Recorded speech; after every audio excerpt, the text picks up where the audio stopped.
I just came back from Antarctica 2 days ago. So I wanted to share a little bit of my experience with all of you, and then I'm going to invite Elena, who's an expedition leader, to come on and talk a little bit more about what Aurora Expeditions does in Antarctica and her experience as an expedition leader. And so let me find my slide here that I wanted to share with you all. These are kind of hot off the press, we'll say.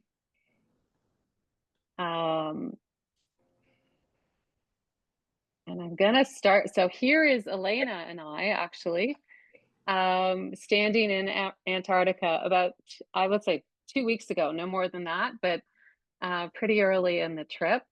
And I am wearing the high fashion of a snorkeler because I decided to sign up to go snorkeling in Antarctica. And that is what I have just written an article about on the website, is what that experience was like. Um, this is a photograph of my room, which was quite beautiful. Everybody gets a blue Aurora Expeditions jacket, which I used quite a bit, and also a water bottle. And you can see the rooms are very stylish and attractive. And then on the right is a photograph of the library, also a place that I spent some time. It's got quite an extensive library, and we'll talk more about the ship later, but I just wanted to share those photos with you. Again, this is the snorkeler's uniform. It's called a dry suit. And actually, underneath this, I'm wearing 3 layers of clothing. So both socks and even everything, a puffy jacket and everything. And this is what I wore twice a day when we went out and did excursions. And I have to admit, when I signed up, I didn't realize we'd be snorkeling every day, sometimes twice a day, but we did. And that gave me the opportunity to see so much more of Antarctica, not just what's on the land, but also what was underneath the water. And one of the things that Aurora does very well is think about the environment and protecting the environment. And we'll talk more about that with Elena. But what you can see here is the process we had to go through every time we got on or off the Zodiac, which is dipping our feet in, I guess it's a sanitizer on our boots, and then we had to go through the same process on the ship. And at the moment in Antarctica and also in other places, there's avian flu. So this is one of the ways to keep everything clean. This is what the snorkeling looked like. So the water, I'd say, was about 0, 1 degree maybe.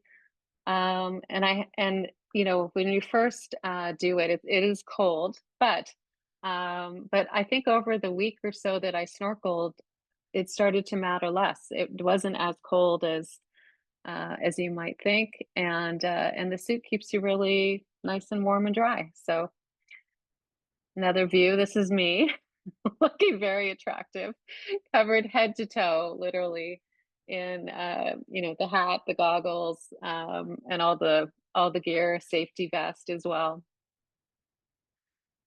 And uh, this is the polar plunge, which of course I had to talk about that. You can see, don't look at me, but look at the environment around and how beautiful that is. The water was freezing, obviously, but I'm happy I had that experience, because after I had the experience, I went up here and I went to the hot tub in the pool, which was very warm, and relaxed to this beautiful view. I mean, it was just absolutely stunning. We were so lucky with the weather, and as far as the Drake Passage was concerned, not an issue at all. It was pretty good. So a few more snorkeling pictures. Now, this is an occasion when a minke whale, which is a 35, 40-foot whale, surfaced near us and swam underneath us. And I can tell you, it was one of the highlights of my entire life.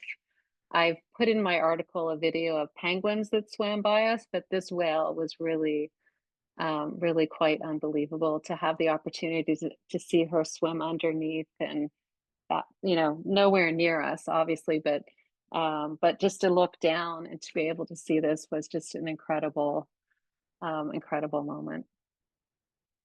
So I think that's it for me, but this was my seventh continent, so it was exciting to set foot and show the JourneyWoman flag, and I'm very proud to have been there for JourneyWoman. And as you know, one of the reasons we're here tonight is to talk about the all women expedition that we're planning with Aurora Expedition. So that's part of the reason I went, was to experience this for myself, and then work with Aurora to say what things might make this a real all women trip and what would be different. And so I'm going to invite Elena to come on and say hi and introduce herself. And she was kind enough to arrange for me to meet with all the female expedition leaders on the ship. And we had a brainstorm and we came up with all kinds of ideas. But Elena, thank you for being here, fresh off the boat, shall we say? No, right off the airplane. Uh, yeah, no. Hello, everyone. Thanks a lot, Carolyn. It's lovely to be invited here to chat with you all and share a bit about Antarctica. Um, yeah, so excited to be here and chat, and I'm excited to hear from you all a little bit later too about what you're interested in. Would you like me to share my photos now, Carolyn? Or Yeah, maybe just tell us a little bit about your background and how long you've been with Aurora and what an expedition leader does. sounds good. So I'm Elena. I'm coming to you from near Seattle, Washington, in the US right now. But again, just right off the ship with Carolyn. I just spent 4 months down in Antarctica this season. November through March is the summer season down there. So I am just readjusting back into kind of the real world now here. But I've been working with Aurora for the last 10 years. So I started in 2014. And I just keep coming back because it is my absolute favorite place in the world. We joke that once you go down there once, you kind of catch the bug and you get totally hooked. I don't know, Carolyn, if you can relate to that, but you just Well, I have to tell you, I wasn't, before this, I wasn't sure I wanted to go. And now that I've been, I'd like to come back. And because what I see is that even though you may have an itinerary on the ship, you may not actually do that itinerary because everything can change in a heartbeat, be it the weather or what have you. So I feel like I missed a few things, and there's so much to see. exactly. Yeah. Once you get down there, it's different every time. In 10 years, I've never had the same trip. So it's been really cool.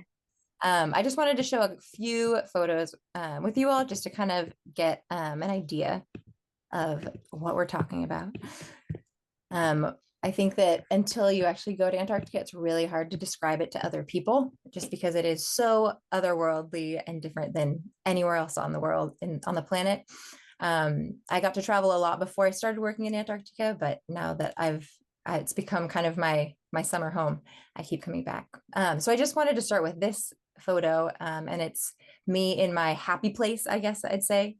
This is a Zodiac. So these are the boats that we use to take from the ship to the shore every day. Like Carolyn said, we get off the ship at least twice a day to go to a penguin colony, go on a walk, go snorkeling. Just a few wild people do that, or go kayak. There's lots of different activities that we can do while we're down there. But these are the boats that we use, and sometimes we'll all be in it for up to 8 hours a day, going on Zodiac cruises, driving through the ice. So yeah, me and my happy place here. And then I really liked this one. You can see the Zodiac's name is Jackie on the Sylvia Earle, which is the ship that we traveled on. The theme of it is women in conservation or women in the polar regions. It's named after Dr. Sylvia Earle, who many of you might have heard of. And then all of our Zodiacs are named after different famous females in conservation or in Antarctica.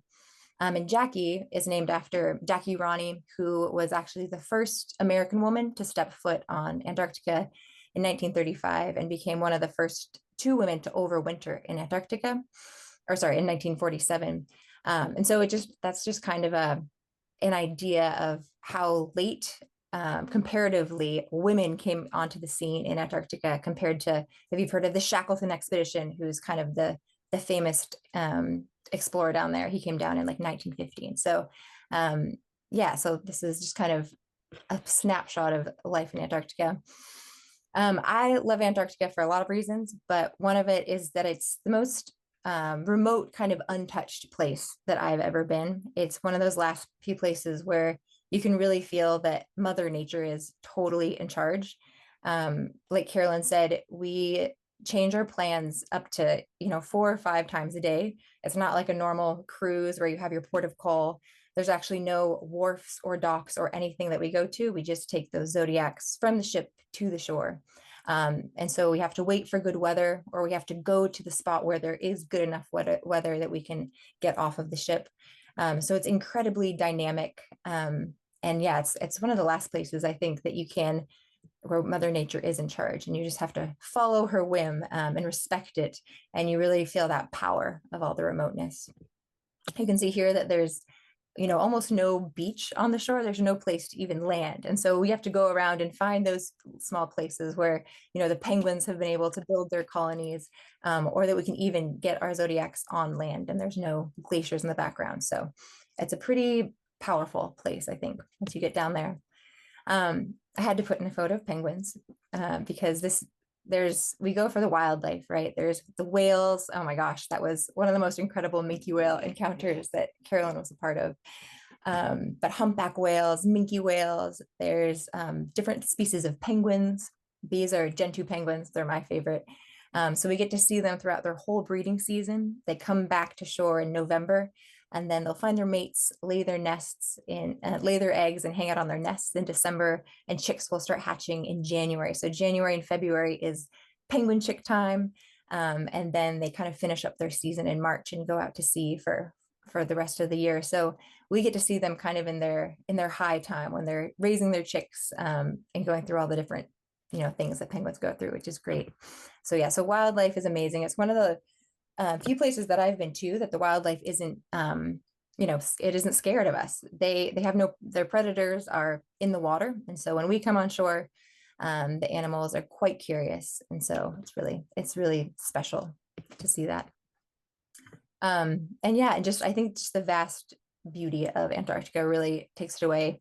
Like Carolyn said, it's different every time, with the weather, with the ice, with where we go. There's so much to see down there. And then another of my favorite parts is the teams that we work with. So I'm a part of a 20-person team on board. And we're kind of like the heart of the expedition in terms of keeping things running, taking you out, teaching you, educating. So there's great people, and you always meet new fun people on board, both within the team and on the passengers as well. And yes, I think you have to put your token polar plunge photo there. So the same day that Carolyn jumped in and I got pushed off. So it was I didn't see that.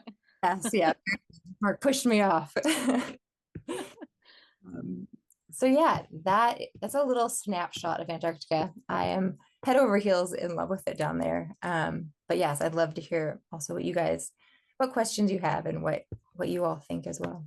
Yeah, and by all means, do put questions in the chat, because that's what we want to do, is answer questions that you might have. And one of the things I wanted to ask Elena is, why do you think that women should come on a trip like this, because it is an expensive trip? I mean, there's no question it's a lot of money to go on a trip to Antarctica. So how do you kind of justify that? Totally. Yeah, I think, like I was saying before, it's unique in that it is one of the most remote places in the world, and you can't really understand it, I think, until you get down there and you see it. It's really nice that you just had your first experience there, Carolyn, because I think once you get down there, it takes a little while after getting back to kind of understand. And so being able to get down there and see the nature and the beauty, and helps me actually understand each year a little bit more about how everything in the world is connected, right? So for example, Antarctica basically controls all the ocean systems in the world. So we call Antarctica the heart of the world. As the sea ice expands every year and comes back in, it's actually pumping the ocean systems throughout the whole world. So going to a place that's seemingly quite far away and remote always helps me remember that everything is actually really connected. And then in terms of women down there as well, I started 10 years ago, and I was usually on a team of six, I was usually one or two of the women on board. And now we have teams of 20. And I'd say that it's pretty equal. So it's become really neat to have more women in the expedition teams down there as well. But also just representing in passenger base and just experiencing it. Like I was saying, like Jackie Ron was the first woman to come in 1947. And since then, it's kind of been a slow growth, both in the scientific bases down there, but also in just kind of like the passenger base and the expedition life. So it's a slow growth, like everything, but it's happening. And I think the more people can see it and can advocate for it with their own words, I think is really powerful.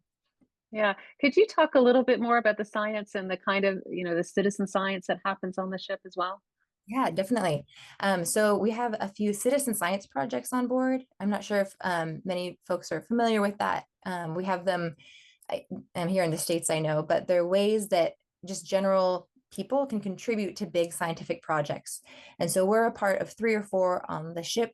One is an eBird survey. And so we go and we track birds for 30 minutes at a time when we're in the Southern Ocean.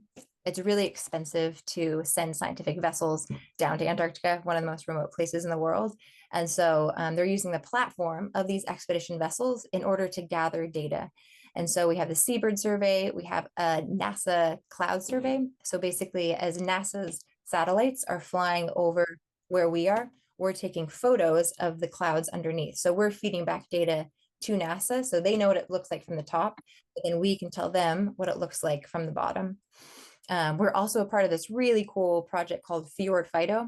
And that was started, I think, 4 or 5 years ago by a woman at Scripps University. And she just got her PhD and she just graduated in December, which is exciting. So she's been gathering data about phytoplankton in Antarctica for the last 4 or 5 years using our vessels and going out. A Zodiac will go out for about an hour and collect data about phytoplankton and salinity and things in the area. So we get to use our tourist ships in order to support different scientific projects around the world. So that's been really, really cool. And of course, there's Happy Whale. Oh, yes, of course. Which, That's the most fun of them all.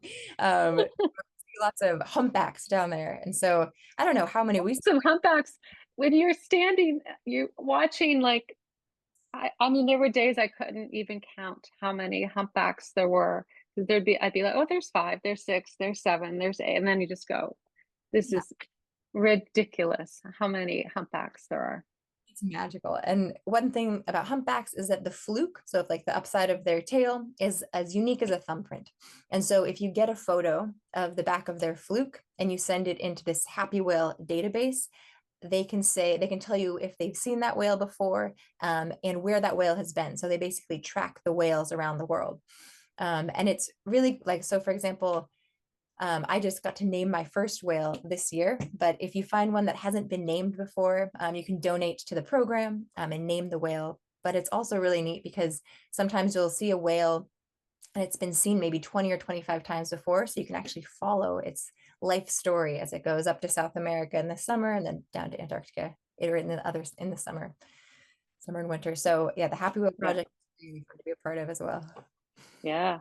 And let's talk for a moment about how wildlife are protected, because the whole idea, for those who've been to perhaps Galapagos or other areas, I have never seen anything like the protections in place in Antarctica anywhere. And often, anyways, I'll let you answer that question, but I think it's important to clarify how wildlife is protected um, by Aurora and IATTA. Totally. Yeah. There's a organization down there, a member organization called IATO, which stands for International Association of Antarctic Tour Operators. And it came about in 1991, basically when like the Madrid Protocol came about and there were more protections happening in Antarctica. And at the same time, tourism was starting to grow. And so they decided, hey, if we're going to start bringing people down here to become advocates and stewards for Antarctica, we want to be able to do it, but also protect it at the same time. And so that's the time when it became much stricter, about garbage and all that kind of thing, but it also became stricter about how we're going to approach wildlife. We're not going to cowboy right on up to a whale and put our hands in the water, but we're going to maintain safe and respectful distances. And so now every trip that goes down to Antarctica, we'll do a kind of a slideshow about how we get to interact with animals. And so some of the things are as simple as, maintaining 5 meter distance from penguins. And really, when you go on shore, watching before you, just go barging through. So it's really neat because at every penguin colony, they're having their own life happening, right? So coming on shore and first stopping and watching and seeing kind of who's doing what, because they each have a role to do, even though it looks like chaos. And so with that, we get to respect the space to wildlife, same with whales and seals. And then we also do some biosecurity protocols. So like Carolyn said, avian flu has sadly just hit Antarctica just this last year. And so it was affecting some of the seals and some of the birds as well. And so it's not brought by humans. It's transmitted, through the birds migrating and everything. But what we can do to have a minor and transitory impact, which is IATO's mission statement, is we use it's a biocide called Virkon. And so we dip our boots in it that we're going to go onto shore with. And so that helps us not transmit anything between the colonies that we're going to. And then the other kind of regulation that we've put in place because of avian flu is we don't sit or kneel down or put our backpacks on the ground. And that's just so we, again, don't transmit anything from colony to colony. So it's very intentional about the way that we interact with Mm-hmm. and it's hard sometimes because the penguins will just walk right up to you and you have to tell them about the 5 meter rule. Yeah. Yeah, I had that happen too. And also I having all of our backpacks cleaned and our clothing, so anything we might wear outside, pants and that kind of thing, that was also part of the protocol, right? Yeah. See, I paid attention. You did? Oh, thank you. Um, Great. Well, let's take a couple questions and um, let me find some here and just there's a question here from Diana. Can you choose one activity to do every day for the week? Can you switch to another activity? And I'll try to answer this myself a little bit, but there are the excursions, but there's also a lot of other activities going on too, right? There's photography, and in fact, for this women only trip that we're talking about, there may be other things too that we're talking about. So, but what are your thoughts, Elena? Yeah, so generally when we do kayaking, snorkeling, or paddling, which is like an inflatable kayak, those are the ones that you will sign up for beforehand, and then you kind of stay in your group. And so, for example, like with snorkeling, you have to go through some checkouts, you have to get the kit on, and it takes a couple hours, right, in the end, just because you're figuring it all out. And so when there's kind of a higher an activity that you need more time to get ready for, you stay in those groups. We generally have about 8 to 16 snorkelers, maybe 20 kayakers with the hard shells, and then maybe 8 or 16 inflatable kayakers. So those are ones that you would sign up for beforehand. And that means you can get checked out, like with the doctor, for example, for snorkeling, and just kind of get signed off. But a lot of times we'll have other fun zodiacs, like you'll have a photography zodiac. And so that can just be sign up on the day. You don't have to do it every time. We've had different kind of educational zodiacs as well, or like even a Zen zodiac. If you don't want to learn, if you don't want your guide to, tell you about all the educational, parts of this, and you just want to enjoy the peace and quiet and the ice popping, that's like a Zen zodiac. So you could sign up for that once. So there's lots of different options, but for the activities that you would pay extra for, like snorkeling, kayaking, and paddling, generally those are sign up for before. Yeah, and you don't have to do it every time. You could, I mean, I opted out a couple days to relax on the ship and have a massage. But so there, your schedule is still your own. And I will say the snorkel outfit, in the beginning I could not get it on, but by the end, Yeah. 15 minutes. Question about temperature, weather. When's the best time to go? What's the temperature like in February, March? Yeah. It's summer in Antarctica, which is great. And the Antarctic Peninsula is, we call it kind of the banana belt of Antarctica. So when you hear about all those really low temperatures, like, -40 and things, those are in the interior. And so where we go to is a bit warmer. I think it got maybe -1 Celsius one day, but it's generally above zero. And then of course, if it's windy or snowy or things like that, it'll feel a bit colder. But generally it's yeah, not below 0 degrees Celsius. But yeah, how did you feel, Carolyn? Were you surprised? Because I know it's really It hard to. was warm. I thought it was warm. Yeah. So, I mean, most of the time, and there's a question about what's a day on the ship like? So this might be a good segue, but the day, I would say wearing normal clothes and then putting on a couple extra layers when you go out and do an activity. But one of the things that's interesting is we were generally up most mornings at 6:30, breakfast at 7, out the door by 8:30 ish, 8:15. And then you spend, 2 hours or what have you on an excursion, come back for lunch, have a little time after lunch, then go back out again on whatever you want to do or not. And then a little time before dinner, and then dinner at 7 or 7:30, and also a daily briefing at was 6:15 or thereabouts. So where there are some quick, very light lectures and that kinds of thing. And then sometimes there would be an evening lecture or a movie but I have to say most days I was ready. Like I was probably like in bed at 9 o'clock because it's so you're busy all day. You're just busy all day. You're being fed well. The food is wonderful. And by the time it gets to be 9:30, like that's enough, right? Yeah, definitely.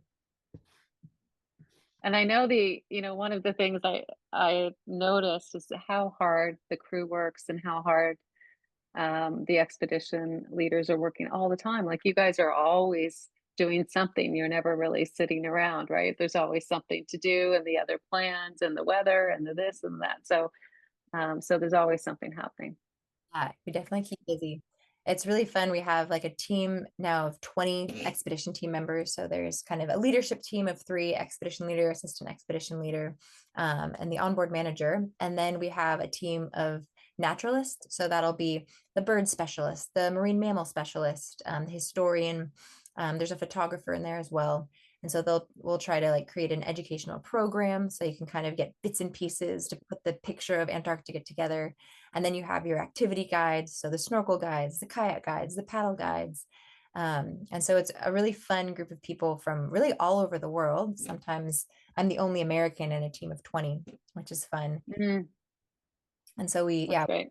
so you get to meet new people every time, but it's always a fun group of people that you get to have on board. That's kind of the education, entertainment, safety, driver team.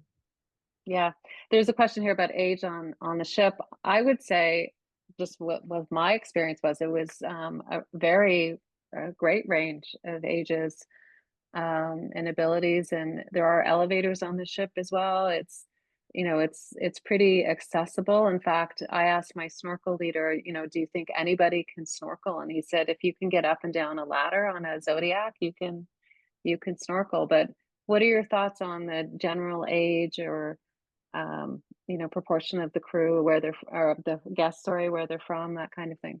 Yeah, I think from where they're from, it's from a range from Europe, Australia, Canada, US. Age, I would say generally we get a manifest. I saw there's also a question about how many passengers. The ship can take a maximum of about 130 passengers.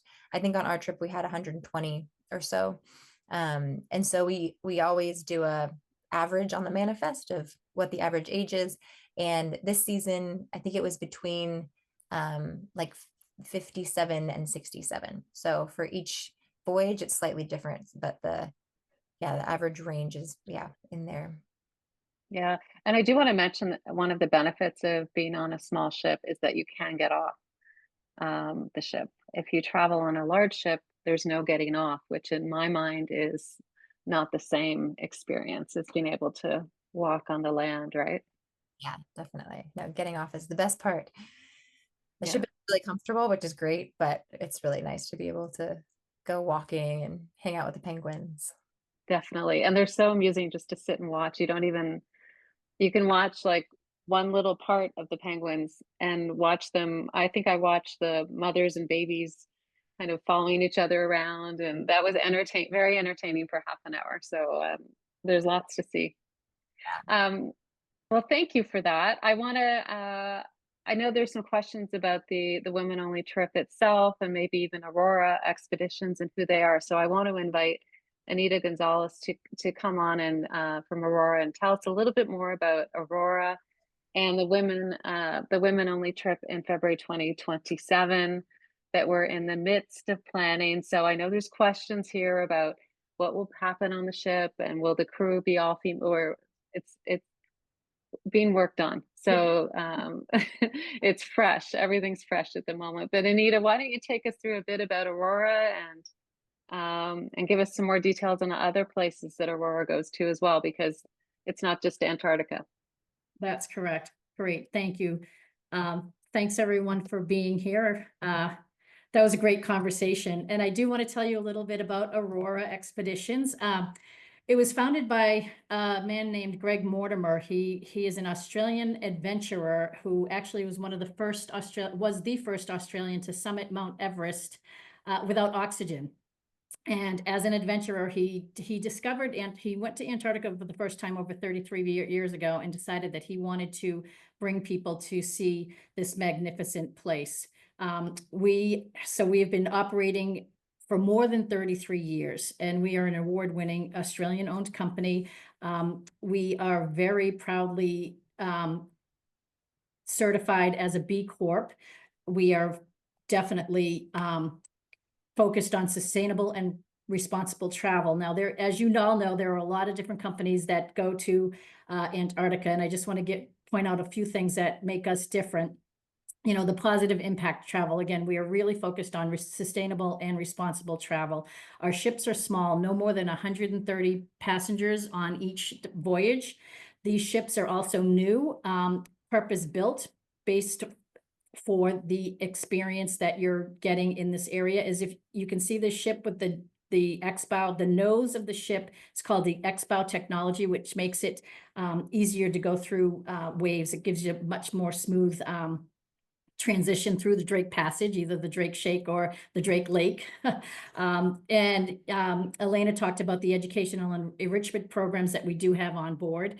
Again, our small ships allow you to spend more time off the ship. We can get you on and off the ship within 30 minutes, get everybody off the ship in Zodiac's inside of 30 minutes or so. So you'll have a lot more time to explore. And our activity program, as we discussed as well, with the snorkeling and the kayaking, and some part of the season, you could also ski and camp on Antarctica. And our guide to traveler ratio is one of the best in the industry at 1 to 7. So every 7 travelers has an expert with them. And our destination, so we not only focus on Antarctica and the Arctic, but we also have voyages in Iceland, Greenland, the Northwest Passage, Scotland, Costa Rica, and we've just brought a brand new ship on board, which is launching in the fall of 2025. And we're excited to announce 19 brand new itineraries to the Mediterranean and also Indonesia, which is very exciting for us. So these new destinations are definitely exciting and becoming popular. So much so that we've got one in particular that the JourneyWoman members have been interested in. So we've decided to offer a special deal for you. It's a Venice to Dubrovnik trip. It's 11 days, and you can find it on the website. But we are offering an exclusive additional 5% discount if you use the code JourneyWomen and book by March 31st. So it's already a 20% early booking discount for this trip. We're adding an extra 5% exclusive to JourneyWomen. So we wanted to put that out there in this webinar as well, just to kind of point it out that we're working with you to give you more of what you want. But I want to talk about the Antarctica Fly the Drake, women only, first ever expedition. And is everybody smiling at this picture? Because I am. It's fantastic. She's so excited. That's so fun. But this trip, I'm sorry, I have to go back. Sorry about that. The itinerary overview. So this is a fly expedition. So you won't be going across the Drake Passage. We'll start and end in Punta Arenas, and it includes the flight from Punta Arenas to King George Island, but it gives you 7 days to experience the peninsula. And on day 9, we fly back to Punta Arenas, and then there's an overnight there, and then you depart the following day on day 10. And this is the Sylvia Earle, which we were discussing earlier, and it's named after the renowned scientist and conservationist Sylvia Earle. There is music that I can hear, so pretend that there's some beautiful classical music playing as this goes through, because you can't hear it.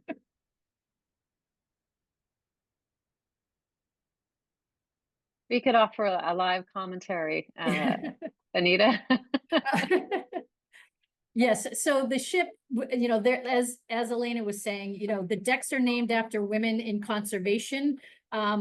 We've got the lounges, citizens center, we've got the mud room, there's a bar, there's a lot of places to just sit and view and sit quietly. A lot of information and history and who these women are basically on the walls, and the cabins are absolutely stunning. There's a lot more, obviously on our website, but all these beds can also convert into twins as well. But there she is, the Sylvia Earle. And we also include activities on every departure that we have. So you've got your Zodiac cruises, your walks and hikes, photography. Professional photographer is always on board. We've got the experts just giving you daily talks about what you've seen, what you possibly going to see in the future. The polar plunge, there's bird watching, historical information, and again, as Elena was talking about, the citizen science program that we offer, which is also very exciting. And going back to the additional optional activities, we have 4 on this particular departure. So you could snorkel, you could also scuba dive, sea kayak, and paddling. And again, the difference between the two is that the paddle is the inflatable, and the sea kayak is not. And you sign up for those in advance. There are medical forms that you have to fill out to make sure that you're capable of doing these activities. So we take safety very seriously. And I think kayaking, you have to be certified as well, right? Not for kayaking, and Elena, correct me if I'm wrong, but for scuba diving, you do have to be certified. You have to have for a certain sure. number of dives and all of that. Yeah. Yeah. This is just a partial list of what's included, but all your airport transfers and the 2 nights hotel, the first night in Punta Arenas and the returning night, the round trip charter between Punta Arenas and King George Island, your onboard accommodations, including daily cabin service, all meals, snacks, house wine and beer with dinner, captain's farewell reception, Zodiac cruises, lectures, the jacket that Carolyn was speaking about earlier. We do have Wi-Fi on board. Again, that's dependent on weather and things like that, but it is pretty reliable. And JourneyWoman guests, you'll also have special activities and celebrity hosts, which will come at, those details are coming. And all JourneyWoman members receive a $150 onboard credit, no matter which departure you take. If you take this one or any others of our other departures, that's an exclusive for JourneyWoman. So treat yourself to a massage or a facial. And the pricing. Or both. Or both, yes. So for the pricing, Aurora Expeditions, beginning with departures in May of 2026, is offering on each sailing 10 solo cabins with no single supplement price. These cabins are available first come, first served. And you cannot combine the no single supplement with any other discount, including any early booking discount. Or group discount. The only discount that you are able to combine with this is the loyalty discount. So once you travel with us, you'll have loyalty points, and you'll earn percentages off your next voyage, because we do want you to keep coming back with us and to save. But we are offering, for exclusive to JourneyWomen, solo rooms with a 15% single supplement. So instead of the normal 50%, it's only 15%, which is a great deal. And then you've got, with that, you can combine the 15% early booking discount. So there's pricing that you'll be able to go through everything in detail with your reservation agent. But we also have double and triple rooms are available as well. And those start at the $19,460 per person. Again, the early booking discount is 15% off the published price. And all you need to do is call our reservations number, which is right here on the screen, and we can send this out. It's also on the JourneyWomen landing page. And you just visit auroraexpeditions.com/JourneyWomen to get more information. And when you do call, you can use the code, the AEGRP021, and that'll access the cabins that we are holding specifically for JourneyWomen. Great. And at Aurora Expeditions, we also celebrate International Women's Day. These are some of our fabulous women that are with us. Super. There you go. That's great. So as Anita said, we are in the process of planning activities that will be specific for this trip with, and I can't say who yet, but we have some very exciting news we'll be sharing soon about a woman that will be joining us. And a lot of other things that I think will make this a very special trip just for women. And as I said, I did meet with the expedition team and got all their ideas, and then of course my own experiences. So I think it'll be a really special and a first, right? Really, Anita, first to have an all women trip, and we'd love you all to be on it. So so that's our chat for tonight. Are there any questions we haven't answered that anybody still wants to ask about? Okay, if there are, because we're coming to the end of our time together, please do email me at editor@journeywoman.com, and I will get answers for you. And I just want to close by thanking you all for spending the past hour with us. And again, Joy and Joyce, thank you for everything you've done to, you know, be inspirational sources for women to travel. And thanks everyone for being here, and thanks Aurora for being such a great partner. It's our pleasure. We're very excited to launch this with you, and can't wait to see everybody on board.